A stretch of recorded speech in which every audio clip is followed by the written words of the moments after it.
नमस्कार दोस्तों, RPG classes में स्वागत है। पीटीटी 2023 में लोक देवता हमने टॉपिक पूर्ण कर लिया है। अब जो इम्पोर्टेंट मोस्ट इम्पोर्टेंट लोक देवियाँ हैं, लोक देवता और लोक देवियाँ से क्वेश्चन हमेशा पीटीटी में जो है चला आ रहा है, तो ये टॉपिक और वो टॉपिक आपको छोड़ना नहीं है, इसको साथ लेकर चलना है।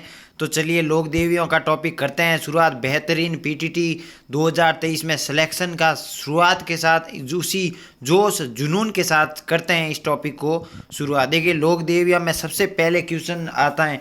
देखिए अगर आपको मैं कहूँ कि 90% आपको जो याद रखना है वो याद किया रखना है को जो भी लोक देवी है उसका मंदिर कहाँ पर है, ये आपको आने जब जो एग्जाम में सबसे पहले क्वेश्चन आता है वो मंदिर से ही संबंधित आता है कि किस माता का मंदिर कहाँ स्थित है।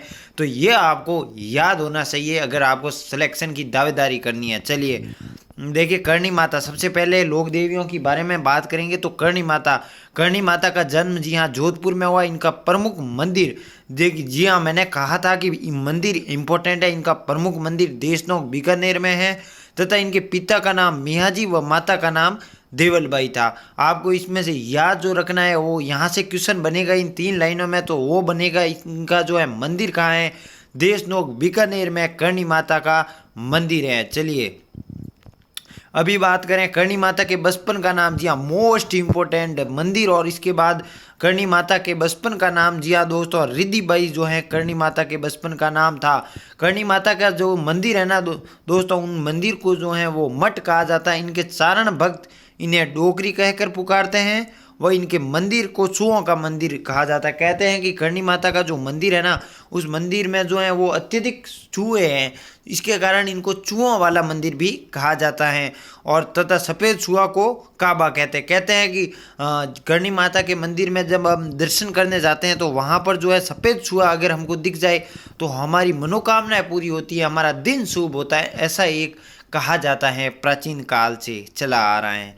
चलिए अब देखिए इनके दत्तक पुत्र, जी हाँ दत्तक पुत्र लाखन, दत्तक पुत्र जो है वो गोद लिया हुआ पुत्र गुलाब कंवरी का। ये गुलाब कंवरी कुंवरी जो है वो करणी माता की बहन है तथा इनके मंदिर का निर्माण बीकानेर महाराजा गंगा सिंह ने करवाया। ये राठौड़ों की कुल देवी भी हैं।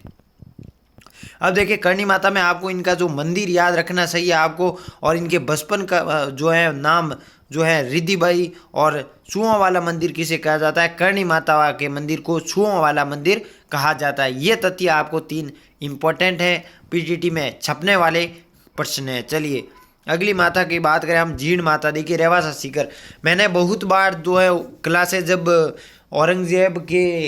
औरंगजेब पर मैंने बात करी थी उसमें भी जीण माता का जो है अहम रोल जो है बताया था। हमने मंदिर पढ़े अलग अलग राज्यों में, माफ़ कीजिए अलग अलग जिलों में, उसमें भी मैंने जीण माता का जिक्र किया। तो देखिए चलिए आज जीण माता को पूर्ण रूप से देखने की कोशिश करते हैं। देखिए जीण माता का मंदिर रेवासा सीकर, 90% यहाँ से छपने वाला क्वेश्चन कि जीण माता का मंदिर कहाँ स्थित है, रेवासा सीकर में जो है जीण माता का मंदिर स्थित है। अब देखिए चौहान वंश की जो है कुलदेवी जीण माता है। इनके मंदिर में 2.5 प्याले का जो है वो शराब चढ़ती है, जी हाँ ऐसे ही मान्यता है चली आ रही है। सबसे लंबा लोकगीत जीण माता का है तथा जिन्हें सिरजा कहा जाता है, जी हाँ सबसे लंबा जो लोकगीत है वो जीण माता का है। इनका मूल नाम जवंती बाई है तथा इन देखिए इनका उपनाम मधुमक्खियों की देवी कहा जाता है। मैंने जब मधुमक्खियों की देवी क्यों कहा जाता है, क्योंकि जब देखिए औरंगजेब जो है रेवासा सीकर में सेना लेकर आता है और सेना लेकर जो है युद्ध भूमि में डर जाता है, तो कहते हैं कि जीण माता ने अपना आशीर्वाद मधुमक्खियों को दिया था और मधुमक्खियों ने औरंगजेब की सेना पर जो है टूट पड़ी थी। कहते हैं कि औरंगजेब उस दिन अपनी सेना को लेकर यहाँ से भाग गया था, इसी कारण जो है जीण माता को मधुमक्खियों की देवी कहा जाता है। और ये देखिए औरंगजेब ने इनके मंदिर को तोड़ने का प्रयास किया था, तो इनका जो मेला जो है देखिए औरंगजेब ने इनके मंदिर को तोड़ने का प्रयास किया, तभी जीण माता का आशीर्वाद दिया मधुमक्खियों को और इसके कारण औरंगजेब यहाँ से भाग गया था। और जीण माता का मेला है वो चैत्र व आश्विन शुक्ल नवमी को लगता है। अब देखिए जीण माता से जो इम्पोर्टेंट अनिवार्य, बहुत ही अनिवार्य याद क्वेश्चन आने वाला, पहला क्वेश्चन आएगा तो रेवासा जीण माता का मंदिर कहाँ स्थित है, रेवासा सीकर। जीण माता किस वंश की कुल देवी है? स्वानो वंश की। और ऐसी देवी जिनके मंदिर में 2.5 प्यालों की शराब चढ़ते हैं तो वो जीण माता के। सबसे जो है लंबा लोकगीत किस माता का है? जीण माता का कहा जाता है। और मधुमक्खियों की देवी किसे कहा जाता है? जो है जीण माता को। ये जीण माता से अगर पीटीटी 2023 में क्वेश्चन यहाँ से आया तो यहीं से बनेगा, इससे बाहर नहीं जाएगा, जो इंपॉर्टेंट मैंने बता दिए हैं। चलिए शीतला माता, जी हाँ दोस्तों, अगली लोक देवी या जिस देवी के बारे में, जिस माता के बारे में हम जिक्र कर रहे हैं, शीतला माता। शीतला माता का जो पहला क्वेश्चन आएगा कि शीतला माता का मंदिर या मेला कहाँ लगता है, तो साकसू जयपुर में शीतला माता का मेला लगता है। सवाई माधो सिंह ने सीर की डूंगरी पर मंदिर बनवाया। जी हाँ दोस्तों, शीतला माता का वाहन है वो गधा, पुजारी है कुंभार, प्रतीक है दीपक। और शीतला माता के उपनाम चैचक निवारक देवी, सैंडल माता या सैंडल जो है माता, बच्चों की शर्क्षिका, महामाई माता। जी हाँ दोस्तों, शीतला माता का जो है ये मोस्ट इम्पोर्टेंट, शीतला माता की जरूर जिक्र कीजिएगा आप। और देखिए शीतला माता की कहानी कुछ इस प्रकार से है कि जब शीतला माता के ऊपर कहते हैं कि गर्म जो है पानी हाथ पर जो है मतलब गिर गया था, तब शीतला माता दौड़ते दौड़ते गई घरों में, लेकिन उनको जो है ठंडा पानी, उसको राहत किसी ने नहीं दी। लेकिन शीतला माता कहते हैं कि ये कुमार का घर देखा, उसमें गई कि मुझे ठंडा पानी दीजिए, मेरे हाथ जल गए हैं। तो कहते हैं उस कुमार ने जो है वो शीतला माता को सहायता दी, मदद प्रदान की और उसकी जो है कहा कि माता आप बैठो, मैं तुम्हारी सहायता करता हूँ। तो कहते हैं कि शीतला माता ने कहा कि मैं आज के बाद तुम्हारे साथ ही रहूँगी।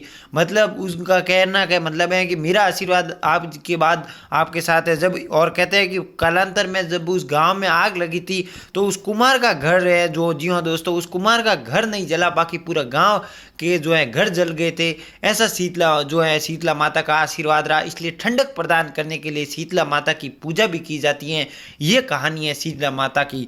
देखिए यूट्यूब पर बताता है, लेकिन पीटीटी 2023 में इतने फैक्ट के साथ और इतना बढ़िया कंटेंट के साथ कोई नहीं देता होगा, शायद मुझे लगता है कहीं ना कहीं। चलिए, इसलिए देखिए गधा वाहन है और पुजारी कुमार क्यों है, मैंने बता दिया स्टोरी के माध्यम से, कहानी के माध्यम से कि कुमार का घर नहीं जला, उस प्रकार से। अब देखिए शीतला माता से जो क्वेश्चन बनने वाले हैं तो उससे क्वेश्चन बनेगा, पहला मंदिर का है साकसू जयपुर।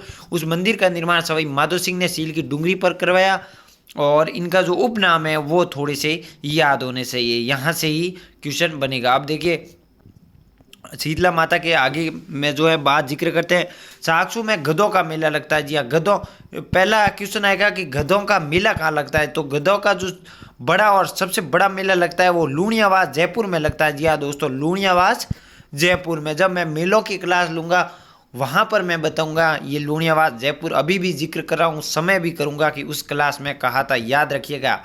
देखिए साकसू में गधों का मेला लगता है जिनका उद्घाटन नहीं होता। इस मेले में बैलगाड़ियों का भी मेला लगता है। चैत्र कृष्ण सप्तमी के दिन भोजन या बासियोड़े यानी एक दिन पूर्व बनाया हुआ भोजन जो है दिन पाषाण पूजा करके खाते हैं, वह खेजड़ी की पूजा करते हैं। यहाँ से क्वेश्चन मुझे नहीं लगता कि पीटीटी 2023 में आएगा, मैंने जहाँ से क्वेश्चन आएगा मैं आपको वो बता चुका हूँ। चलिए आई माता के बारे में हम जानकारी देखते हैं, पढ़ते हैं। आई माता सिरवी जाति की कुल देवी है। जी हाँ दोस्तों, सिरवी जाति की कुल देवी रामदेव जी की शिष्या व नवदुर्गा की अवतार आई माता हैं। इनके बचपन का नाम जीजीबाई, इनके मंदिर को दरगाह कहते हैं। जी हाँ दोस्तों, वह बिल्लाड़ा में इनका मंदिर या बडेर कहलाता है। यहाँ केसर जो है दीपक से केसर टपकती है और इनके मंदिर में गुर्जर जाति का प्रवेश निषेध है। जी हाँ दोस्तों, ये है आई माता की। अब देखिए आई माता से क्वेश्चन पहला आएगा, ये किस जो है आई माता किस जाति की कुल देवी है, सिरवी जाति की कुल देवी। इनका मंदिर कहाँ है, बिलाड़ा में। और मोस्ट इम्पोर्टेंट इससे किस मंदिर में दीपक से केसर की जो है केसर टपकती है, किस माता के मंदिर में, तो वो होगा आई माता से। यहीं से आएगा, ये 3 क्वेश्चन है यहीं से, अगर आई माता से आएंगे तो यहीं से आएंगे। चलिए केला देवी का सबसे पहला अधिकतर पीटीटी हर एग्जाम में पूछा जाने वाला क्वेश्चन की केला देवी का मेला कहाँ लगता है, केला देवी का मंदिर कहाँ है। केला देवी का मंदिर करौली में है।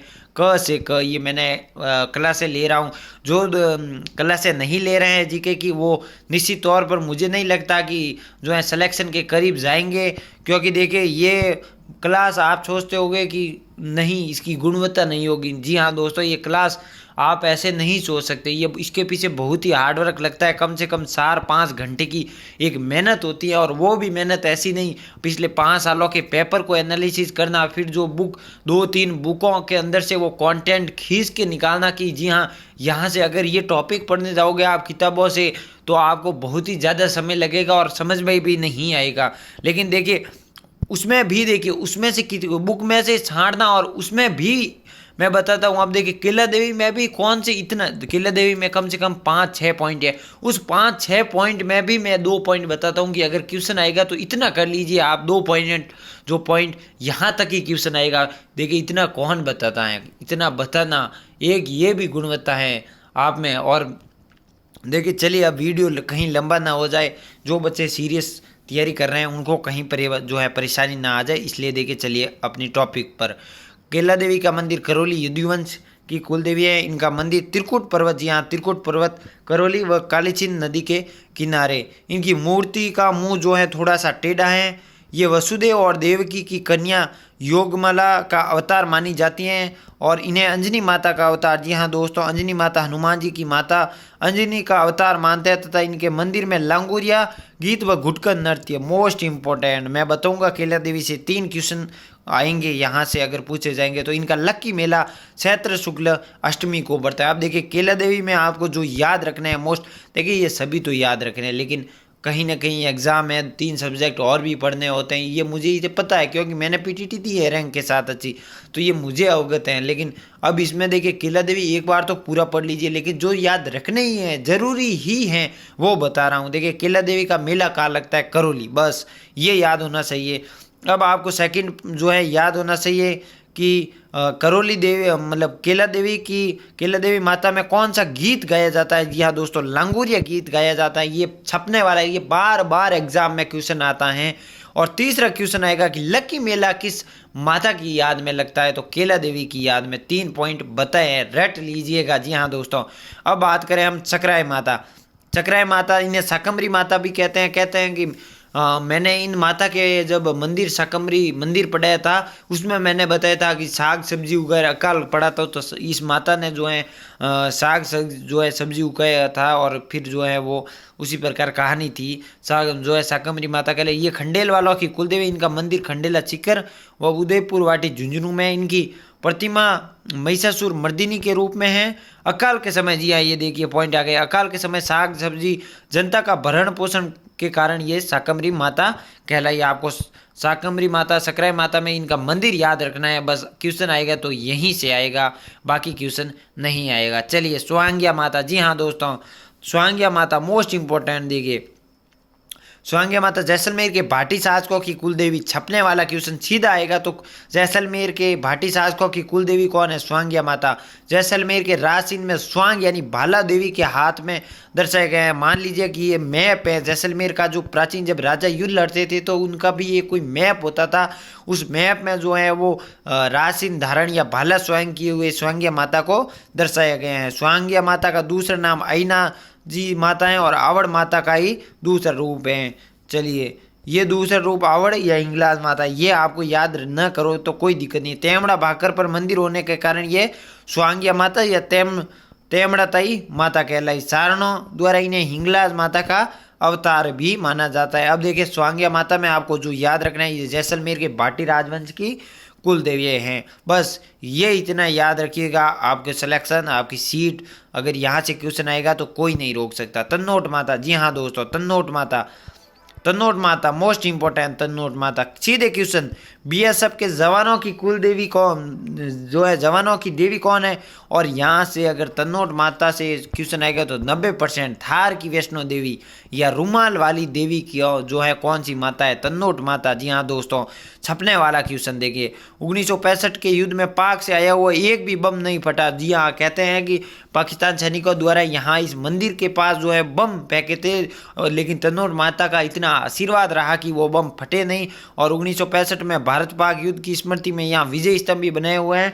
और जो बम अभी तक जो नहीं फटे हैं वो भी कहते हैं अभी भी मंदिर के पास पड़े हैं। इनकी पूजा बीएसएफ के जवान भी करते हैं। हिंगलाज माता के अवतारों की स्तुति में गाई जाने वाले गीत को सिरजा कहते हैं। जी हाँ, आपको तन्नोट माता में याद ये रखना है कि इनके 3 उपनाम याद रखने हैं। बीएसएफ के जवानों की कुल देवी, माफ कीजिए, बीएसएफ के जवानों की देवी, थार की वैष्णो देवी और रुमाल वाली देवी तन्नोट माता को कहा जाता है। बस ये इतना याद रख लीजिएगा। आपका सिलेक्शन अगर यहाँ से आएगा तो कोई दिक्कत नहीं है। चलिए, ये लोक देवियाँ का एक पार्ट हमारा पूरा हुआ, एक पार्ट और आएगा, ताकि मैं कोई गुणवत्ता के साथ जो है वो नहीं कर सकता। आपके साथ बढ़िया गुणवत्ता के साथ जो है क्लास लाना मेरा कर्तव्य है। अब आपका कर्तव्य यह है कि आप पढ़िए जो रेगुलर। देखिए, मैं इतनी जो है मेरे ऊपर कार्य होने के बाद भी मैं निरंतरता के साथ क्लास ला रहा हूँ। ताकि निरंतरता क्यों ज़रूरी है? ताकि बच्चों की जो है आपकी निरंतरता न टूटे। हर दिन मैं ये क्लास तो अपलोड करता ही हूँ और उसके पीछे जो है 4-5 घंटे की मेहनत भी लगी होती है। तो ये बात समझिएगा, ये छोटी मोटी जो है मेहनत नहीं है, बहुत बड़ी मेहनत है। ये आपके सामने मैं हलवा परोस रहा हूँ, वो खाइए बस। और ये क्लास लाऊंगा जिसमें आपको पीटीटी की तैयारी भी किस प्रकार से आपका माइंडसेट होना चाहिए उसके बारे में मैं भी बताऊंगा। अब ये क्लास कहीं ना कहीं लंबी ना हो जाए। अपना सिलेक्शन, अपनी सीट उम्मीद कीजिए, अपनी मेहनत पर विश्वास कीजिए। और सर की क्लास है, बस जीके की क्लास आप नोट्स नहीं बनाओ तो इस क्लास को 2 या 3 बार देख लीजिएगा, समझ में आ जाएगा। वहाँ 4 ऑप्शन आएंगे, टिक मार्क कर लोगे, कोई दिक्कत की बात नहीं है। और ये इतना शॉर्ट मटेरियल आपके सामने लाता हूँ कि इससे एक बार भी क्वेश्चन बाहर नहीं जाएगा। और ऐसा एक भी तथ्य नहीं ला रहा हूँ कि यहाँ से क्वेश्चन ना बने। समझ रहे हो आप जिस प्रकार से मैं कह रहा हूँ? तो बस इसी विश्वास के साथ जुड़े रहिए आरपीजी चैनल के साथ। सब्सक्राइबर नहीं किया तो कीजिए। मैं बहुत बार कम कहता हूँ कि मेरे वीडियो को लाइक करो, सब्सक्राइबर करो, क्योंकि ये आपकी इच्छा है, करो या ना करो। मैं जो बच्चे नहीं पढ़ पाते उनको पढ़ाने का ही मेरा ये कर्तव्य है। वो पढ़ लेंगे तो मेरा खुशी जो है वो सब्सक्राइबर जो है दुगुनी ही हो जाएगी। ऐसी कोई दिक्कत नहीं है। बस आपका विश्वास बने रहे। तब तक के लिए नमस्कार, जय हिंद दोस्तों।